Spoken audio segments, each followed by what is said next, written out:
할렐루야. 매일 큐티의 시간입니다. 드디어 생명의 삶 12호로 시편 37편부터 41편까지 말씀, 전도서가 중간에 껴 있고요. 성탄절 큐티가 되어 있습니다. 자, 이제 2022년도 이제 한 달 남았네요. 자, 12월 2일자 큐티를 보도록 하겠습니다. 자, 주제는 하나님이 붙드시고 복 주시는 사람이라고 되어 있습니다. 자, 시편 37편 12절로 26절까지의 말씀입니다. 악인이 의인치기를 꾀하고 그를 향하여 그의 일을 가는도다. 그러나 주께서 그를 비웃으시리니 그러나 주께서 그를 비웃으시리니 그의 날이 다가옴을 보심이로다. 악인이 칼을 빼고 활을 당겨 가난하고 궁핍한 자를 엎드러뜨리며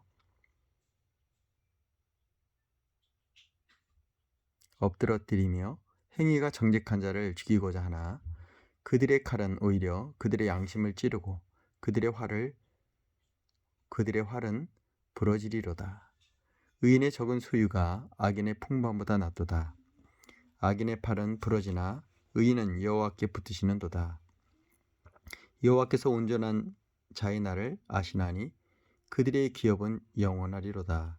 그들은 환난 때에 부끄러움을 당하지 아니하며 기근의 날에도 풍족할 것이나 악인들은 멸망하고 여호와의 원수들은 어린 양의 기름같이 타서 연기가 되어 없어지리로다. 악인들은 멸망하고 여호와의 원수들은 어린 양의 기름같이 타서 연기가 되어 없어지리로다. 표현이 참 굉장히 놀랍습니다. 21절입니다. 악인은 꾸고 갚지 아니하나 의인은 은혜를 베풀고 주는도다. 주의 복을 받은 자들은 땅을 차지하고 주의 저주를 받은 자들은 끊어지리로다. 여호와께서 사람의 걸음을 정하시고 그의 길을 기뻐하시나니 그는 넘어지나 아주 엎드러지지 아니함은 여호와께서 그의 손으로 붙으심이로다. 내가 어려서부터 늙기까지 의인이 버림을 당하거나 그의 자손이 걸식함을 보지 못하였도다. 그는 종일토록 은혜를 베풀고 꾸어주니 그의 자손이 복을 받는도다. 자, 오늘의 말씀의 요약입니다. 악인이 의인을 치려하나 악인의 날이 다가오기에 주님이 악인을 비웃으십니다. 가난하고 정직한 자를 죽이려고 악인의 칼은 오히려 자기 양심을 찌릅니다. 반면 의인은 하나님이 붙으시기에 환난 때에 부끄러움을 당하지 않습니다. 은혜를 베풀고 꾸어주는 인자의 자손은 복을 받습니다. 자, 오늘의 말씀의 요약을 가지고 이 책의 저자의 또 묵상을 보도록 하겠습니다. 자, 37장 37편 12장 12절 17절 네, 시편은 장으로 표시 안 하고 편으로 얘기하죠. 자, 악인에게 닥칠 심판. 오늘 말이 계속 꼬이네요. 그래도 저는 전진합니다. 중요한 거는 꼬이는 게 아니라 말의 뜻이 중요한 거니까요. 하나님은 의인들을 보호하십니다. 악인들은 자신과 다르게 사는 의인들을 눈의 가시로 여깁니다. 그래서 의인들을 제거하려 음모를 꾸밉니다. 하나님은 이러한 악인들이 멸망할 날을 알고 계시기에 그들을 비웃으십니다. 악인들은 스스로 끝없이 권세를 누리며 살 것처럼 생각하지만 그들에게는 하나님이 정하신 심판의 날이 점점 다가오고 있습니다. 의인들은 죽이려던 악인들의 칼과 활은 부메랑이 되어 자신에게 돌아올 것입니다. 악인들의 풍부함은 그들에게 진정한 행복을 줄 수 없습니다. 그것은 빈수레처럼 요란하고 헛될 뿐입니다. 하나님은 연약한 자들을 착취하던 악인들을 무력하게 만드실 것입니다. 하나님이 붙들어주시는 의인들이 이야말로 진정으로 부유하고 강한 사람입니다. 자, 자문자답의 시간입니다. 하나님은 의인치기를 꾀하는 악인들을 왜 비웃으시나요? 하나님이 비웃으신 자가 아닌 붙들어 주시는 자의 삶은 어떠할까요? 어떠할까요? 답은 나와 있는데요. 자, 의인이 받을 복 37편 18절로 26절입니다. 참된 하나님의 백성은 재물을 자기의 것이라 여기지 않고 하나님의 소유를 맡은 청지기로서 기꺼이 나누며 살아갑니다. 하나님은 어려움에 처한 이들에게 흔쾌히 은혜를 베푸는 의인들의 길을 기뻐하시며 보살펴 주십니다. 그리하여 의인들은 환난 때에도 수치를 당하지 않습니다. 혹여 넘어져도 완전히 거꾸로 지지 않는 것은 하나님이 그들을 붙드시는 증거입니다. 반면에 꾸고도 갚지 않는 악인들은 하나님의 저주를 받아 연기처럼 사라져 버립니다. 의인들은 하나님의 복을 받아 땅을 차지할 뿐 아니라 자손까지도 복을 받습니다. 베푸는 삶은 금보다 값진 유산입니다. 하나님 우리가 나눈 것 이상으로 풍성히 갚아주시는 분입니다. 자, 이 성탄절에 우리가 정말 나눔의 시간을 갖는 것이 참 좋을 것 같습니다. 저는 이렇게 유튜브를 통해서 말씀으로 여러분들에게 나누고 있습니다. 예, 저번에 얘기했죠. 제가 이 목소리가 예전에 소피아 로렌의 소피아 로렌의 목소리를 했던 성우분이 저희 교회 오셨었는데요. 제가 이제 각 집사님들이 돌아가면서 이렇게 말씀을 읽는데 제가 그날 말씀을 읽는 날이었습니다. 저의 목소리 말씀 봉독하는 소리를 듣고서 정말 이분도 대단한 성우이신데 저의 목소리에 정말 감동을 받았다고 얘기하십니다. 그래서 제가 목소리 기부를 하고 있는 것입니다. 그냥 하는 게 아니고요. 예, 아무튼 오늘 성탄절에 이렇게 아름다운 하나님의 말씀을 읽을 수 있다는 거, 이것이 참 행복이고요. 저에게 이런 목소리를 주신 하나님께 영광을 돌립니다. 자, 묵상해 보겠습니다. 선을 행하는 기쁨. 하나님 살리듯인지 데려가듯인지 하세요. 박성원 저자가 쓴 에세이입니다. 아프리카 에스와티니의 선교센터에 강도 4명이 쳐들어왔다. 그들은 돌을 내놓으라며 권총으로 남편의 이마를 때리고 구두발로 무릎을 찼다. 남편의 정강이에서 피가 흘렀다. 심지어 강도 중 한 명은 돌로 내 머리를 쳤다. 남편이 그들에게 $300 정도 되는 현지 돈을 주며 말했다. 너희는 하나님을 두려워하지 않느냐? 너희가 이렇게 하는 것은 악한 행동이다. 그러자 강도들이 더는 우리를 해치지 않고 떠나갔다. 남편과 나는 생명을 지켜주신 하나님께 감사했다. 다친 부위를 치료받기 위해 병원에 갔는데 몇 시간이 지나도 의사가 오질 않았다.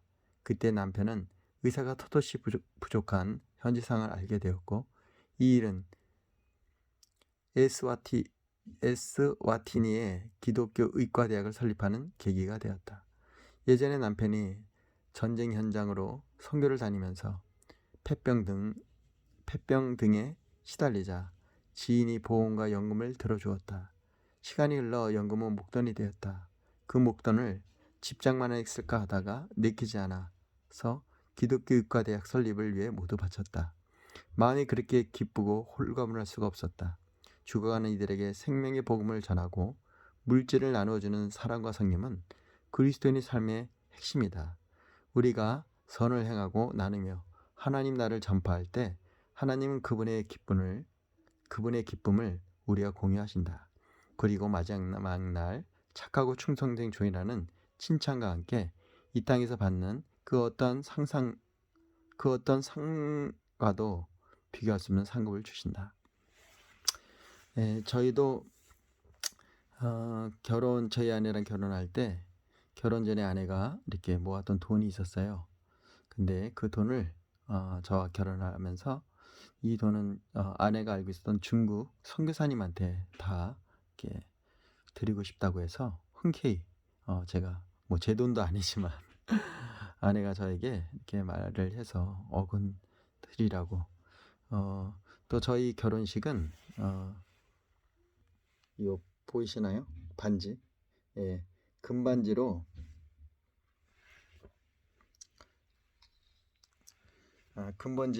금반지를 했고 저희 아내는 쌍가락질을 했습니다. 그리고 결혼은 또 교회에서 했기 때문에 크게 돈이 많이 들어가지 않았습니다. 그래서 그 나머지 돈은 저희가 제주도에 신혼여행을 갔었는데 첫날은 그 오살리 기도원 가서 그 청첩장을 갖고 갔더니 방을 내어주시더라고요. 그래서 거기서 첫날을 보내고 주일은 하나님께 예배드리고 그리고 월요일날 신혼여행지로 제주도에 갔습니다. 또 제주도에 갔을 때 거기서 이제 예배 처소를 수요일날을 찾아갔는데 마침 시골교회였어요. 그래서 거기 목사님과 몇 되지 않냐는 저희 부부 포함해가지고 신혼여행 신혼에 저기를 갔던 저희하고 포함해서 한 4명 정도 이렇게 예배를 드렸는데요. 그때 그동안 우리가 결혼하고 남았던 돈을 그 교회에 이렇게 헌금으로 드렸습니다. 갑자기 여기 나눔이라는 선교사님에게 비교할 바는 아니지만 정말 그때 저희 아내를 이렇게 만나서 결혼했던 것도 하나님께 감사한데 그 모든 것 다 하나님께 드리고 싶은 마음이 생기더라고요. 그래서 그때는 정말 그 작은 교회, 정말 하나님이 내가 봐도 정말 작은 교회였는데 그 교회에 그런 마음을 주셔서 그렇게 아름다운 예배를 드리고 우리의 결혼 신혼여행에 참으로 아름다운 시간이었습니다. 아무튼 뭔가 누구한테 준다는 것은 굉장히 마음의 평안과 기쁨, 뭔가 뿌듯함을 갖게 합니다. 자, 저의 또 이렇게 저의 삶을 이렇게 나누게 되었네요. 자, 시편 37편 23절 한 절 묵상을 하도록 하겠습니다. 하나님의 걸음은 하나님이 정하십니다.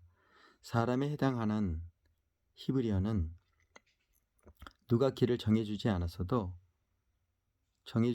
되는 힘 있는 장정을 의미하고 정하시고 있는 수동태 동사입니다. 겉보기에는 사람이 자기 능력으로 그 길을 가는 것 같지만 실제로는 하나님이 정하신 길을 가는 것입니다. 자기가 보기에는 차선 같아도 하나님이 인도하시는 최선임을 아는 사람이 진정한 장정입니다. 영적인 장정은 하나님이 자신의 인생의 매 순간 관여하심을 믿습니다.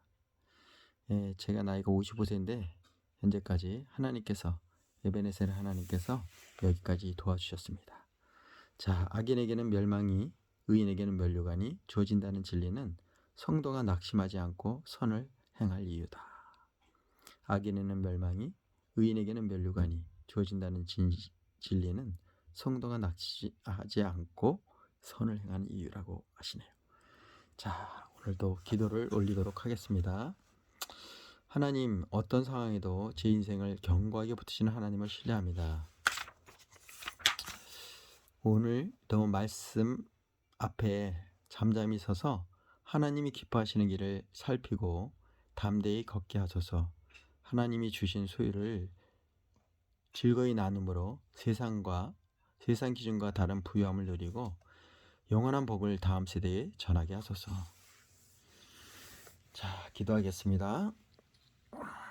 할렐루야. 사랑의 주님, 오늘도 말씀의 등불이 되신 주님, 오늘도 이 당신의 말씀을 가지고 이 어두운 세상에 빛과 같은 삶을 살게 하여 주시옵소서. 소금과 같은 삶이 되게 하여 주시옵소서. 우리는 부족하지만 하나님의 그 놀라우신 지혜와 말씀으로 우리의 삶이 하나님의 말씀 안에서 아름답게 풀어지는 그런 삶이 되게 하여 주시옵소서. 오늘도 이 성탄의 의미를 깨닫게 하시고 12월 주님이 오실 그날 말씀이 육신이 되어주실 그 주님을 내 마음에 영혼의 말구에 주님을 모시는 축복된 시간이 되게 하여 주옵소서. 주님 오실 날을 준비하는 삶이 될 수 있도록 우리를 말씀으로 채워주시옵소서. 오늘도 우리를 사랑하시고 축복하시는 예수님의 이름으로 기도했습니다. 할렐루야. 저도 이제 지금 퇴근해서 많이 피곤한데 지금 이제 자기 전에 예, 전 지금 자야 됩니다. 예, 그래서 자기 전에 하나님 말씀을 충분히 묵상하고 또 우리 삶을 돌아보고 또 이 12월 2022년을 말씀 안에서 우리 삶을 점검하는 시간이 되길 이 시간 축복합니다. 사랑합니다. 축복합니다. 행복을 누리세요. 그리고 안식을 누리세요. 말씀 안에서 행복하시길 축복합니다. 할렐루야.